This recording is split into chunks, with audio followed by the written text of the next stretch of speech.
Forward. It's midnight when I return from the Bolivia House banquet once the king is satisfied. I don't have my left leg yet, or my right arm. I'm still missing my fingers and toes, and my eye is rewriting itself. But my show's on TV. I've been waiting for it all day, anticipating the newest episode like my own personal drug. So, dragging my 203rd body through the front door of Sam's old house, I revel in a semblance of home. It's not home, though. Home is gone, and Sam's house is all I have. I ignore Poppy's body crumpled on the carpet. There's always a fresh bottle of Coke in the refrigerator. I crack it open, taking a long sip. Despite the ugly smear of blood drenching the walls, the ceiling, and me, gluing my clothes to my flesh and my hair to the back of my neck, I can't help but smile. Laughter bubbles in my throat as my favorite show comes on. It's black and white, but so is everything else. The room around me is monochrome and wrong, but also right. There are too many doors and yet not enough. The TV flickers in and out of existence, and the floor prickles with static. Outside, the sky is a swirling mass of black and white. I look down at myself, at my own flickering outline devoid of features. When I find my reflection in the hollowed-out splinters of the TV screen, I see the void where my face should be. A gaping pool of oblivion with teeth. However, I don't feel anything. Only a sweet, euphoric numbness slowly taking me over. The Bolivia house residents tell me to keep smiling and laughing. Can we come out now? Hannah is still behind the curtain. I strictly told her to stay behind there no matter what. She's getting so big, almost a month old, and Hannah's so grown up. Her small face peeks out, moonlit eyes illuminating the otherwise haunting black and white blanketing us. Is it safe to come out? No, stupid head, Jem grumbles from behind the other curtain. When the little boy risks a peek at me, his mouth is smeared scarlet, flecks of dried entrails stuck to his chin. Jem's eyes widen and he leaps back behind the curtain. We can't come out because of the bad people looking for us. We have to stay very still. That's right, I smile widely, my eyes flickering to the television screen. I ignore the children's faces. Even Lena, who refuses to come out from behind the curtain, only communicating with me through frightened squeaks. Their voices fade in and out of existence, and I crank up the volume to my favorite show. The scene begins on a roof. The main character struggles to maintain her balance, throwing out her arms. The girl has no appearance, no face, existing more as a silhouette. She crouches to a sitting position, sliding down to where another figure sits. It's a guy, sitting comfortably with his legs to his chest, a notepad and pen beside him. The first thing she sees is the light emanating from him, illuminating the night sky that is too black. There are no stars, no streetlights, just peaceful oblivion. The boy has dark tousled hair, a pair of Ray-Bans sitting on top of his curls. His skin is made of static, and he's wearing the tatters of a shirt and jeans. When he turns around, his eyes, sharp and piercing, are filled with moonlight, reflecting a cold, almost otherworldly glow.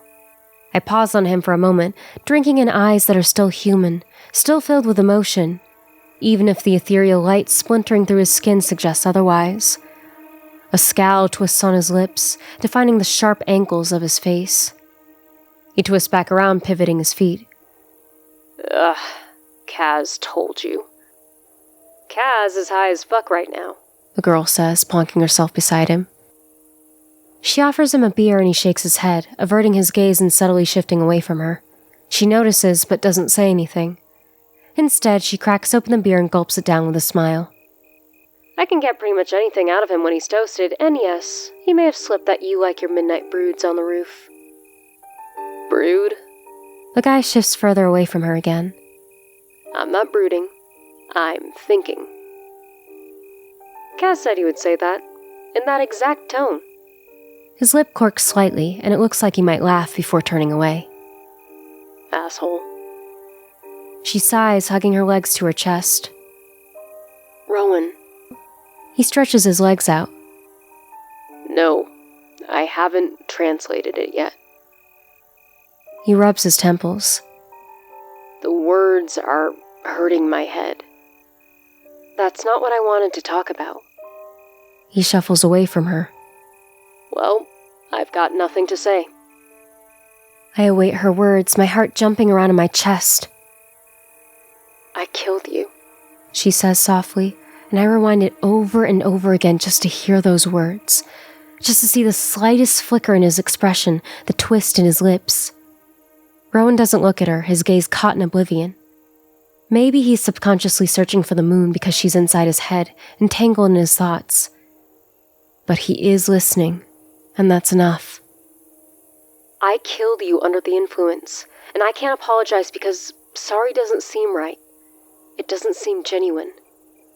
She exhales a breath. But if I could go back, if I could not be a coward and stay with you, die the way I was supposed to, and be sacrificed to a fucking werewolf-worshipping cult, I would. He still doesn't look at her, and I see the moment he breaks apart and yet somehow holds it together. I see his shuddering hands going to his lap, his fingers twisting together and apart.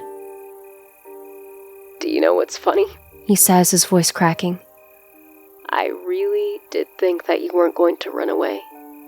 But when they killed Imogen and then Cass... This time he does move away, significantly so, forcing himself further away from her. He looks so vulnerable, so small, but she keeps her distance this time. I can tell from the way she twists her body, the palms of her hands primed into fists, that she's ready to run away again. When Kaz died on my shoulder, I heard his last breaths. Rowan whispers. I felt him go limp.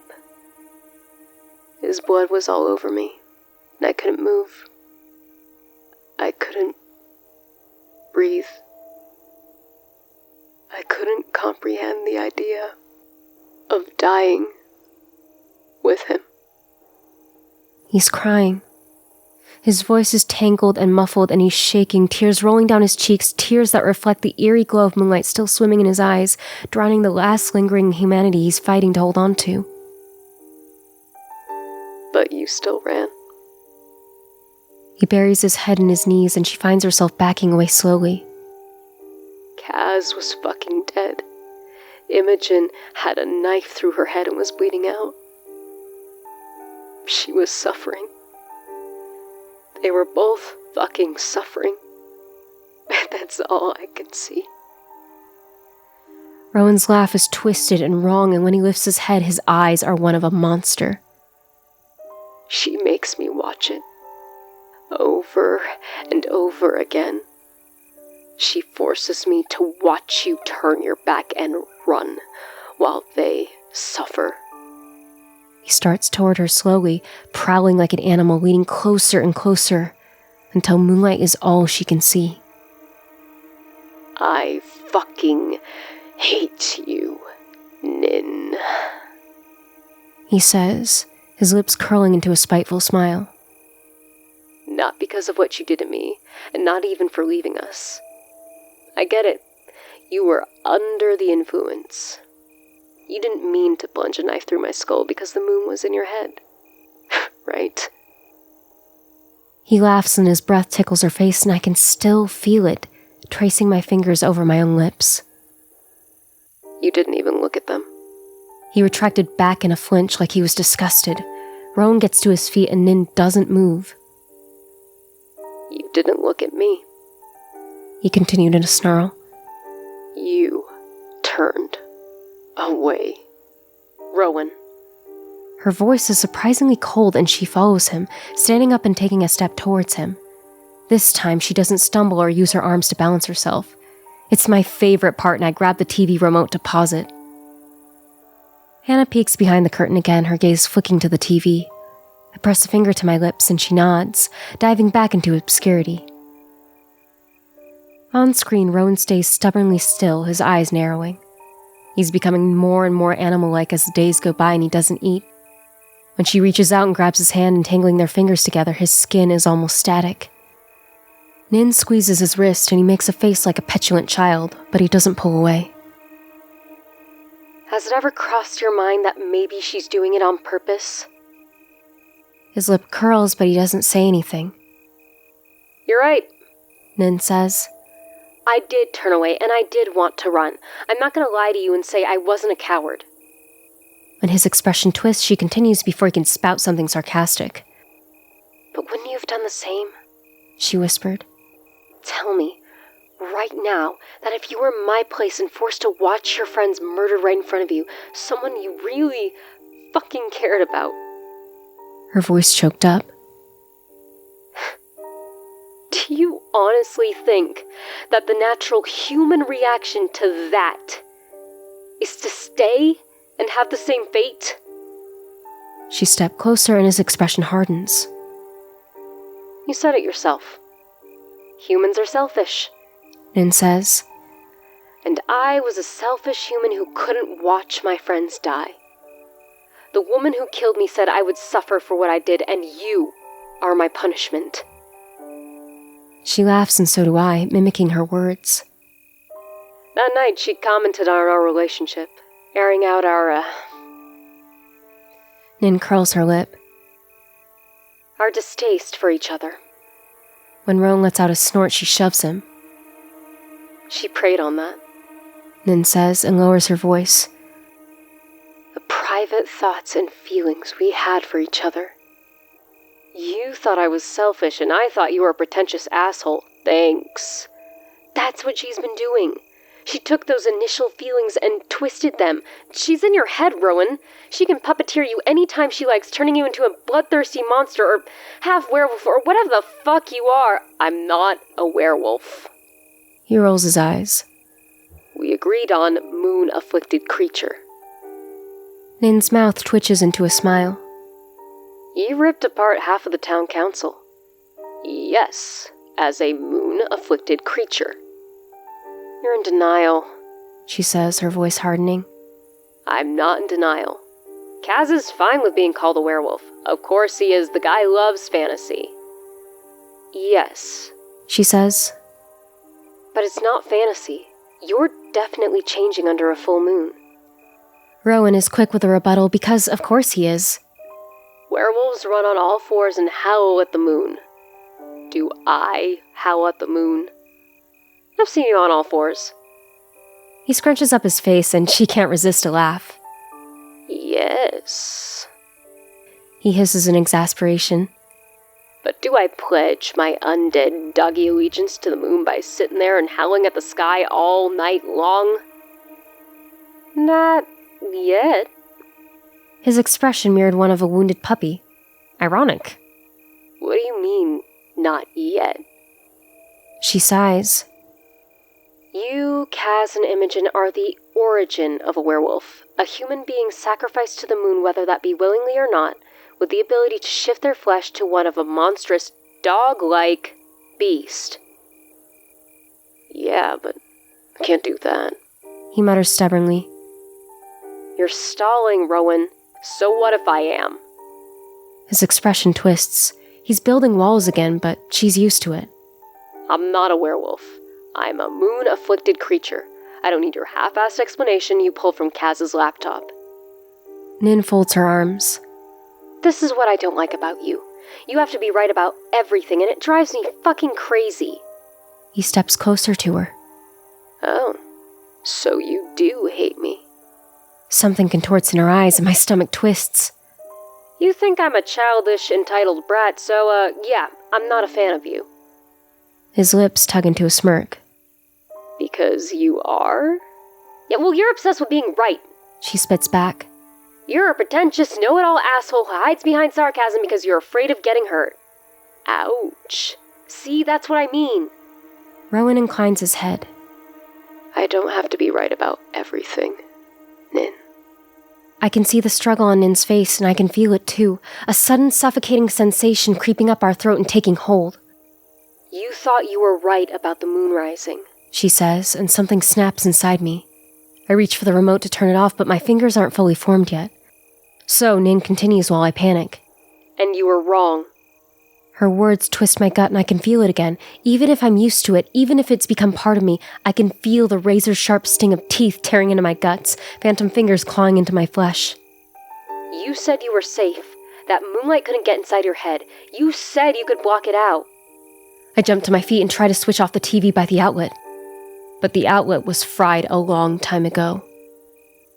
You said you would be okay. Nin's voice breaks into a sob on screen, and I'm crying too, suffocating, drowning in her tears. She shoves him back. Suddenly, he's on his knees in front of her, in front of me, his head tipped back. His eyes are so bright. I can see the ghost of something adorning his curls, something slicing into the flesh of his forehead. Color ignites to life amongst monochrome black and white, but I can only see thick rivulets of red beating down his face, mixing with otherworldly moonlight. You left me? She all but laughs, breaking into hysterical giggles.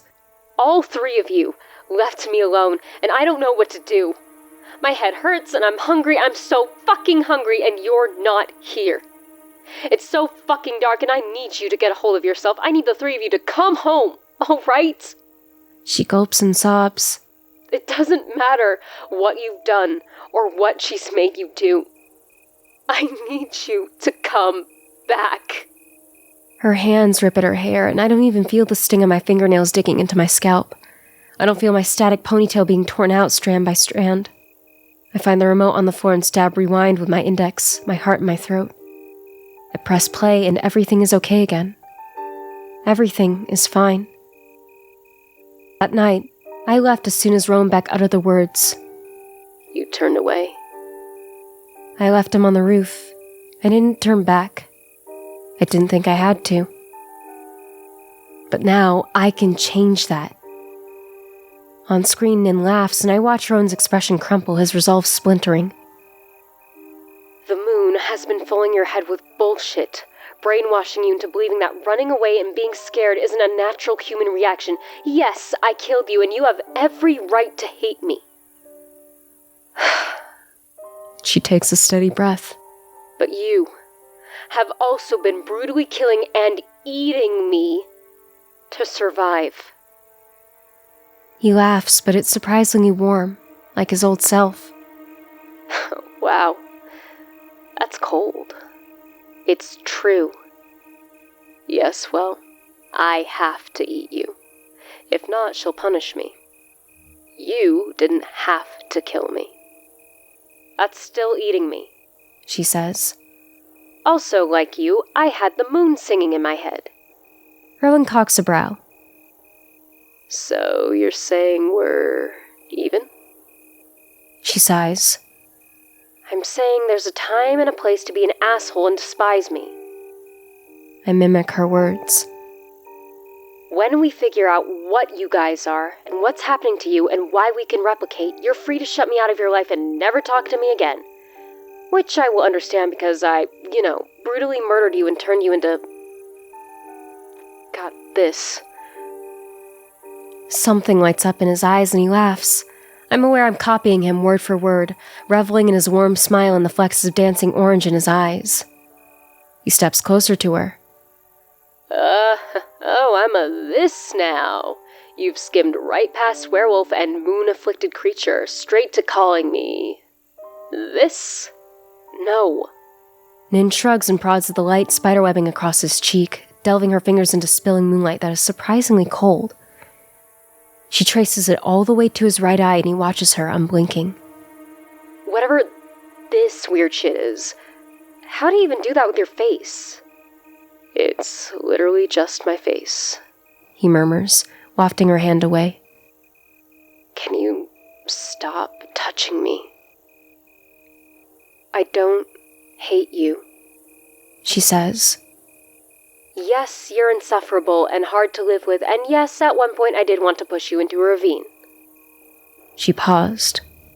I'm not saying I agree with the whole eating me thing, but I don't hate you for being forced against your will to eat me to survive. Rowan purses his lips, but he's hiding a smile. I'm not doing this, he says in a sing-song and turns away from her. Good night. Nin slumps back down, comfortably lying on her back. Now who's running away? Rowan doesn't respond, but he does join her after a moment, slowly reclining his body into a lying down position. His eyes stay on the sky, but occasionally flicker to her, curious, before quickly averting his gaze. Neither of them speak, and Rowan is still keeping his distance, but the two of them are comfortable. I pressed pause, leaning back into the warm leather of the couch with a smile. The screen disappears in a blur of static, and I'm left staring dazedly at the hollowed-out skeleton of Sam's TV. The end, I say with a smile, and rewind it all the way back to the beginning.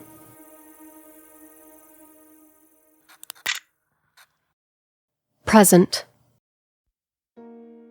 Marlowe State Library was divided into 2 distinct sections. The study area was filled with rows of desks and shelves with every book imaginable. Rustic walls and old-fashioned paintings clashed with the more modern aesthetic of vending machines and personal computer spaces with multiple screens. In contrast, the relaxation corner offered a cozy atmosphere, with beanbags slumped around a flickering fireplace and ancient patterned couches evoking the charm of dark academia novels. Ever since the sky had turned permanently black, I had found solace in researching moon afflictions. Whatever my housemates were, and what this cult was planning, we had to be ready for it. I downloaded a program that was supposed to live-track the moon's cycle, which was unpredictable. In Rowan Beck's words, she had turned off the fucking sun. So the town was unsurprisingly freaking out. Still, being in the library was better than being at home. It was like living with 3 bratty teenagers. Rowan wanted nothing to do with me, transforming into a 23-year-old man-child, and Imogen was keeping her distance, ashamed now that I knew what she was. Kaz was only himself when he was high. Otherwise, he locked himself in his room and smoked weed until he was so toasted he came knocking on my door. I don't know why he was surprised I didn't want to play Smash with him at 2 a.m. when he was both moon-drunk and high. There's one thing Bolivia House residents lack, it's communication. It was a cloudy night, thankfully, but I wasn't putting my trust in the weather. If the moon wanted to, she could push through, and judging from the dim glow on the horizon, she was planning something. There was a small group of students on the other side of the library that had caught my attention. Maya Carlisle and her friends were slumped in the beanbags by the fire, Maya ranting about devils to her friends. Over the last few days, I had come to realize the moon had an effect on the students, turning them from level-headed adults to paranoid and gullible preteens. I had a bad feeling she wasn't talking about the satanic kind of devils. Maya was definitely a townie, and judging from her tone of voice, she knew my housemate's kidnappers, who we turned into Plant Killer. Hey, Nin. Maya's voice cut through my thoughts. I lifted my head, fashioning a smile. Yeah? Neither Maya nor her group of friends were smiling back. You're friends with Sam Fuller, right? I swallowed. I used to be. Didn't you know Sam wrote an article exposing his ex-boyfriend for being a devil? Maya's lips twisted in disgust. And now he's coincidentally disappeared. Devil? One of her friends repeated in a snort. Maya nodded, perching herself in one of the boys' laps. 4-legged beast that once ruled this town in lack. In eternal darkness. The guy laughed nervously. So, werewolves? I started to get up to escape, but Maya was already on my tail. So, what's the deal with your housemates? She asked, her voice a little too loud and a little too high-pitched. You're not friends with those freaks, right? Imogen Prairie? You mean the slut who slept around freshman year. Her words sliced through me like the blunt edge of a knife. Did you hear what she whispered to Chad at Abigail's party? The fucking freak said she wanted to taste him. The guy snorted. Sounds like she knows how to party. Their loud chatter cut off when the library doors opened. There was no dramatic entrance, no loud bang. And yet every gaze was suddenly on the 2 figures that strolled in. The first word that came to mind was overexposed. When they didn't eat, my friends were static outlines. However, when they did eat, at that moment past feelings vanished. I always saw them as my older and annoying brothers. But I could feel the moon song inside me, digging around in my brain and forcing me to look at them. At him. Under the influence myself, I drank in every piece of them, my gaze drawn to every detail. Torso, lips, Nose, eyes, every movement. Kaz's slight smirk as he whispered something and Rowan's grumbled response. Freckles on their cheeks, Rowan's sharp jawline. Somehow, the moon had scrubbed away every flaw, creating a new, otherworldly version of them. The light gave him an unearthly aura, and in my spinning thoughts, I found myself dizzy and almost giggly, like a child. It was like my brain had been reduced to mush. Normally, they wouldn't attract such attention, but under the full moon, they were beacons. She was ensuring that, showing them off. I couldn't tell if it was the glasses hiding their moonlit eyes or the aura enhancing their simple jeans and sweatshirts. Rowan's tousled hair peeked from under a beanie, while Kaz's shaggy locks were hidden behind his hood. I couldn't look away. I couldn't move or think. They were like sirens, drawing the breath from my lungs and the voice from my throat. It hit me when Rowan's lips formed a smile, and across the room one of Maya's friends jumped up, swaying, her expression blank, her smile wide. They were sirens. Though the spell didn't last long.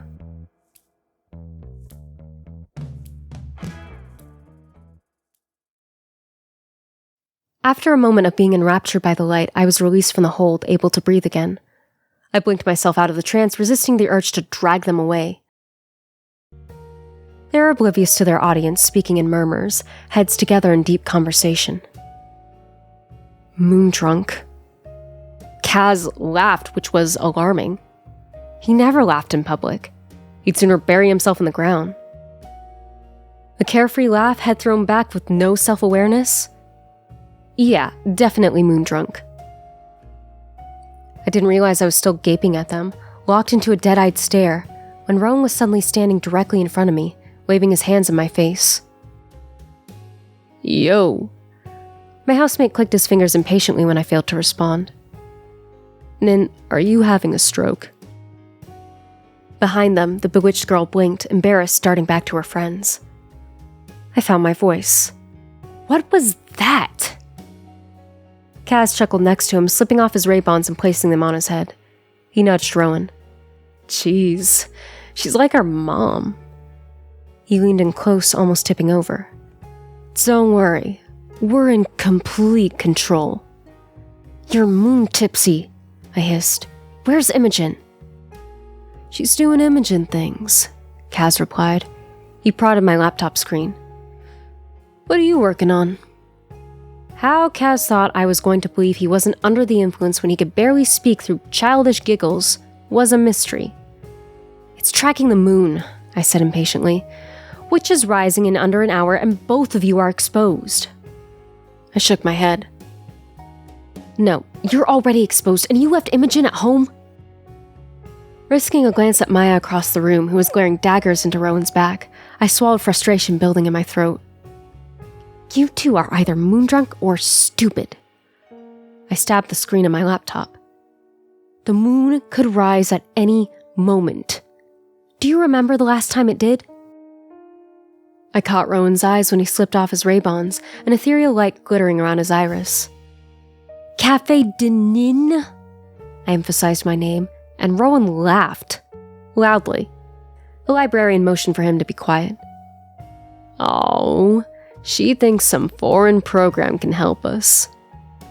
Rowan reached across the table and ruffled my hair. Adorable. It's almost like she feels guilty for leaving us to die. When Kaz elbowed him, he mockingly cleared his throat. And in all seriousness, we are in control. Since it's only a teensy bit of moonlight, it's just like being high. And we are completely... It's totally... Rowan burst out laughing, setting Kaz off too, the two of them howling like two hyenas. God, it was like looking after children. Rowan caught me by surprise, wrapping his arms around me, snuggling into my shoulder. Rowan wasn't a hugger, so his spontaneous act of affection was odd, to say the least. We're fine, he whisper-snorted into my chest. We are always 1,000 steps ahead of her. Kaz, with the biggest grin on his face, nodded. You're the one who exposed us. I was trying to get away from you after finding you eating my mutilated corpse, I said dryly. Rowan stepped back, folding his arms. You still exposed us. Also. He leaned in close, his lips finding the bridge of my ear, his tone splintering into ice. God, his mood swings need to be studied. Need I remind you that you, yes, you, murdered us and left us for dead to a psycho cult? The moon can rise and fall whenever she wants to right now, and you two are just winging it? The two of them grin like little kids, nudging each other. Maybe. Rowan took a seat, his knee knocking against mine. I tried my best to ignore him playing Jenga with my books.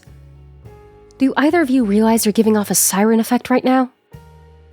So we look good? Rowan paused, murdering my notes, sending me a pensive look. You look like overexposed Polaroids. I'll take that as a compliment. He noticed my wary glance, tightening his fingers around the flask. Thirsty? Rowan flashed me a grin with a little too many teeth. I could glimpse the shadow of the moon's light slowly blooming behind his eyes. It's amazing what you can do when you blend up the human intestine. He pointed at himself. I'm more of a bone type guy, but Kaz loves your large intestine. They're like gourmet sausages for him. I could feel myself retracting back in my chair, my toes curling, barf searing my throat. My housemates must have seen my expression, the two of them sharing a look. The kind of look your little brothers have when they've just put a whoopee cushion under your seat. I'm kidding, Rowan said, his smile widening. It's coffee, Nin. His lips curved around the rim. Or is it? Behave.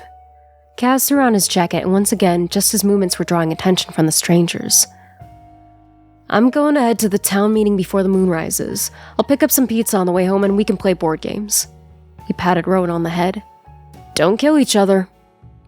Before either of us could reply, Kaz left us in an awkward silence. I turned my attention to my laptop, Rowan burying his head in his arms. Did you translate what was carved into my ceiling? I asked. He nodded, pulling out his notebook. The kings and queen must be crowned to be complete. I followed the ancient scribbles with my pen. Like, turn royals into werewolves? Rowan's lip curled. Do not say that word. What, werewolves? He didn't get a chance to reply before thick beads of crimson red were trickling down his face, tracing jagged paths over too pale skin. I blinked rapidly, my heart pounding. But it wasn't blood. When I lurched back in my chair, my vision cleared. Maya Carlyle was standing behind my housemate, pouring half a bottle of water over his head. Rowan was soaked, his hair plastered to his head, but he didn't show any visible reaction except blinking water out of his eyes. Maya's dark gaze met mine. Did you know the human body is 60% water? The moon affects the tides, so it must have an effect on water, too. I heard that water from the river can reveal town devils hiding in plain sight. When I couldn't speak, Rowan turned to the girl. He didn't look pissed. If anything, he was amused. I'm sorry. Devils? Spitting out water, my housemate wiped his face with the sleeves of his jacket. Enlighten me on your clear psychotic break, Maya. He started to take off his glasses, and I kicked him under the table. Maya dropped the bottle. You don't sound like you're up to date with the lore, Beck, she said. Devils. People without shadows. She got close to him, far too close for comfort. People who can transform into beasts. I caught his fingernails digging into the desk, something inhuman flickering in his expression he was trying to keep neutral. Instead of giving in to the moon, he shot her a grin. Are you hitting on me, Maya? Maya's expression contorted with disgust. I'm not falling for your games, she spat. You transformed into a monstrous devil and murdered Sam Fuller and those missing students in townies, didn't you? Rowan frowned, pulling off his glasses. Missing students? What are you talking about? Maya's friends dragged her away before she could elaborate. I handed him my jacket to dry himself. Ignore her. The moon is making everyone crazy. Rowan groaned, running a hand through damp curls. The townies are talking about devils, which means some of them are stupid enough to believe our kidnappers. If people start talking, we'll be suspects, and if they start sniffing around...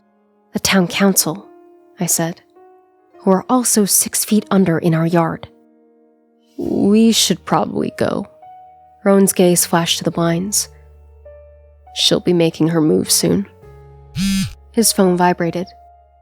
It's Emmy, he murmured, frowning at the screen. Rowan was staring at his phone for way longer than necessary, and it reminded me of that look. The certain dazed look he got under the full moon's influence when his gaze caught something reflective. I opened my mouth to speak, to snap him out of it, before he lifted his head, his brown eyes wide and frenzied. His hair was still damp, strands glued to his forehead. Apparently, they're rounding up the freshmen. He jumped to his feet, his eyes growing progressively darker. Rowan had a strange grace, despite clearly panicking. He tucked the chair under the table before power walking to the exit, nodding a silent goodbye to the librarian. I followed, my heart diving into my throat. We were out the door in a single breath, with Rowan taking 2 steps at a time down the stairway, tugging his hood up. We're fucked, he said in a hiss. It's the Salem witch trials all over again, except yes, we are definitely guilty for, Focus, Rowan, I said. What's the plan? I have no idea. They've been luring us since the town meeting announcement, and Kaz just walked directly into a trap.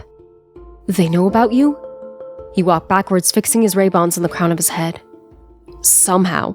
I'm guessing this isn't the first time our cult friends have used out-of-towners as sacrificial lambs, and my guess is this time they actually succeeded. He stumbled and I grabbed him, helping him up. Rowan shoved me away, his lips curling in disgust. Hands off, he spat. I can walk on my own. When he swiped my hand off his shoulder, I backed off.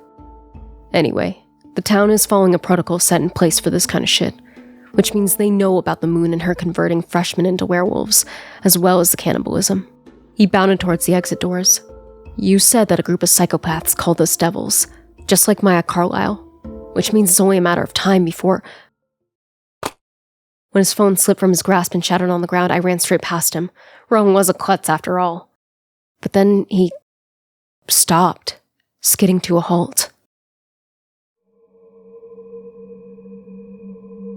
The automatic door was open, leading out of the college's reception, but my housemate stood on the threshold, perfectly still. At first I thought we had been cornered, but that townies had figured out where we were. But Rowan didn't look scared or threatened. Instead, his head was tipped back, his half-lidded eyes gracing the harvest moon which had risen earlier than I thought, taking over the sky, bathing everything below, including my housemate's face, in milky white light. For a moment, I was transfixed by him. Rowan Beck, a devil. Werewolf. In plain sight. Just like Maya said. The moon loomed over us, casting her glow on my housemate, revealing his lack of shadow, and filling his eyes with that light I was all too familiar with by now. Unlike last time, it was fast. No longer slow, bleeding into him, it drowned him, giving him no time to breathe, to fight her breaking into his mind. Before I could hesitate, I grabbed him, pulling him out of the allure, and he stumbled into my arms light as a feather. Fuck, I thought. Rowan, I said, trying to swallow my panic. The possibility of him lunging at me and ripping out my throat lingered at the back of my mind, but I stood my ground despite every instinct inside telling me to get away. When he started forward, I grabbed his sleeve. His eyes found nothing, oblivion, except the illuminated sky above us. His gaze was distant, like he was being pulled by invisible strings. Snap out of it, I said shakily. I shoved him and he didn't move, only swaying to the left, his eyes glued to the sky. Remember what you said? If you don't push her out, that's what's going to happen. He ignored me, pushing past like the moon herself was leading him away. I yanked my jacket out of my bag and handed it to him, my hands trembling. Use this as a blindfold. You need to get out of the moonlight. He didn't move, didn't blink, his eyes swimming with her. Are you still looking for Sam? His voice was strangely melodic. What? Sam. Under the moon's influence, his smile was cruel, and I could believe the cult woman's words. That he was her soldier, a monster of her making, every piece of him shattering and coming apart and entwining to become the beast she envisioned.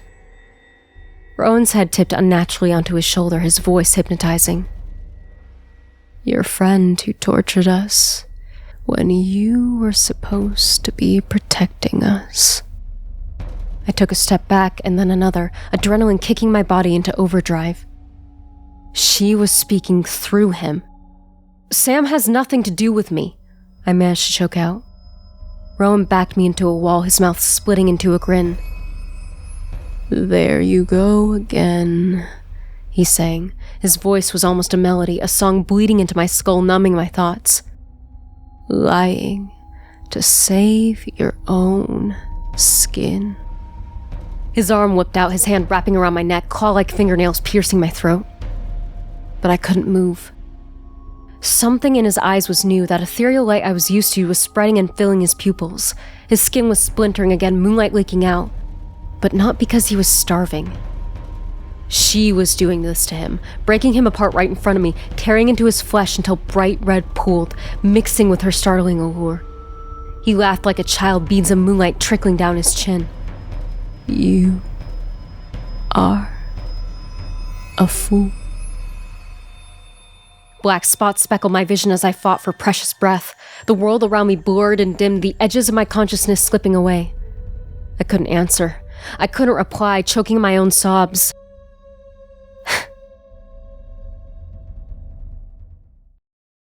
I don't remember him snapping my neck, but I do remember waking up, curled into a ball, foggy because I have no memories of those copies of myself. The copies ripped apart. This time, there are no gaps in my brain, no shadows in my memories. I remember still being half static when he dragged me into the dark. Under the full moon, I lay on my back while my housemate tore into me slowly, so he knew I'd feel everything. Every pinch of his teeth piercing my flesh, his fingers snapping my bones. Once. Twice. 3 times. I had only ever had nightmares of feeling it. I had never felt the sensation before of being eaten alive. Dying over and over and over again just for his satisfaction. It was the kind of pain, the kind of mental agony that made me beg for a quick death. Being rolled onto my back so I could see the glistening cavern of nothing, static struggling to make up from what I was missing, what was caught between his teeth, slithering strands of red drenched in moonlight seeping around me in a halo. Until death choked me back out. When I did come back, I was in the Bolivia house basement, forced into a bowing position. The stark orange glow of candlelight felt warm. Almost comforting. Until I lifted my head and saw my best friend's decapitated head pierced on a wooden stake. Sam's body had been laid out in front of me, surrounded by fruit and berries, glasses of wine, and strips of meat.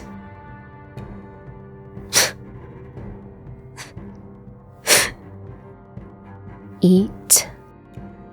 The old woman stood behind me, her voice soothing. Bolivia House's basement was filled with cave-like markings of 4-legged beasts. You must eat before the coronation, child. The woman's words filled my head, and before I could stop myself, I was reaching out and grabbing fistfuls of fruit, cramming them into my mouth. I couldn't stop myself. My hands were no longer mine, grasping for Sam's body, and I stopped for a moment, my mind clearing.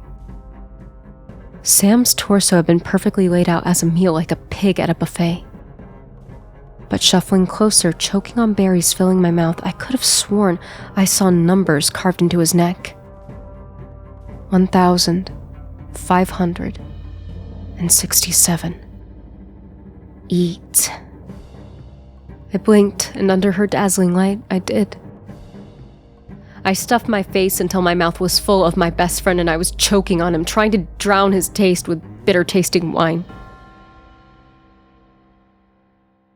I was yanked to my feet when Sam's bones peeked through raw strips of flesh.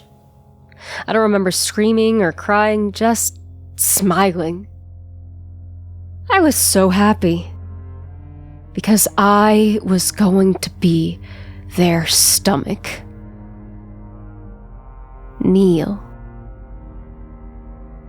The woman's voice wasn't directed at me, but I still did, my body flopping to the ground, my limbs were no longer mine. Imogen knelt first, her smile dreamlike, moonlit eyes unblinking and inhuman. When a crown of entwined human bone was forced onto halo hair, the moon bathing her face and drowning her eyes, that last glimmer of my best friend splintered, hollowing her out completely. Kaz was next, dropping to his knees and allowing the woman to adorn his curls with splintered bone. He didn't look at me, or Sam, or anyone. Kaz Delacroix was gone, surrendering himself, mind, body, and soul, to the light filling his eyes and contorting his mind into one of a starving, mindless king. The words carved into my ceiling grazed the back of my mind, delayed and blurry. The kings and queen must be crowned to be complete. My dazed eyes found the carvings on the wall. When Rowan joined the others kneeling next to Kaz, the lights flickered out. I remembered it in flashes.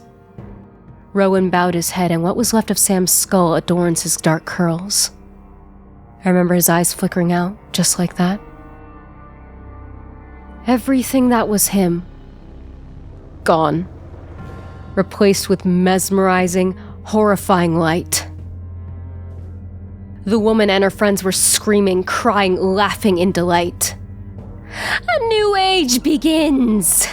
she shrieked, her voice slamming into me. Above us, the moon turned blood red, casting a hellish glow. I remember Rowan's growing maniacal grin, his skin rippling, his face contorting under bleeding moonlight bathing his face. The ground rumbled, my vision blurred, color turning to monochrome nothing. And my world as I knew it came to an end.